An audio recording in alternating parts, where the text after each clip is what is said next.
جايز بالبارت 1 من هالابيزود شفنا تفاصيل عن الراوتينج، واكيد بالبارت والابيزودز اللي جايين رح نحكي ديتيلز اكثر. بس ناو خلونا نحكي شوي عن الاركيتكتور تبع هالراوتر ومن شو معمول.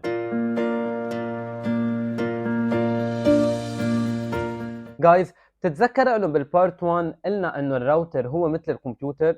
واليس، الراوتر هو مثل الكمبيوتر، عنده سي بي يو، رام، فلاش ميموري، انفي رام، وانترفيسز. كل وحده منهم لها دوره، وما رح نفوت بالديتيلز الممله تبع كل سكشن. بس بالمطلق السي بي يو او السنترال بروسيسنج يونت بينفذ الاوبريتنج انستراكشنز تبع الاوبريتنج سيستم. الرام او الراندوم اكسس ميموري يلي فيها بينعمل سيف للراوتينج تيبلز والاي ار بي كاش، وكمان بتسيف بشكل مؤقت الرننج كونفيجريشن فايل. ما تنسوا انه هيدي الميموار فولاتيل، يعني بس تطفوا الروتر بيروح كل شيء منه. الان في رام او الميموار نو فولاتيل فيها بيتسيف الستارت اب كونفيجريشن فايل، وبس يطفى الراوتر ما بيروحوا الداتا منه. الفلاش ميموري بيكون فيها الاي او اس ايمج، وكمان بتسمح للسوفت وير انه ينعمل له ابديت من دون ما نحتاج انه نشيل التشيب ونبدلها بشيء ثاني.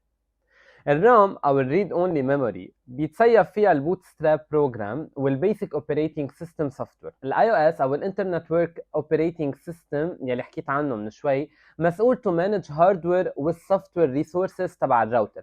يعني مثلا تو الوكيت ميموري او يعمل مانج للفايل سيستم وبروسيسز، واكيد للسكيورتي. جايز هيدي كانت البارت 2 بشكل سريع. بالبارت 3 رح نحكي اكثر عن الراوتر بوت اب بروسيس. لاقوني.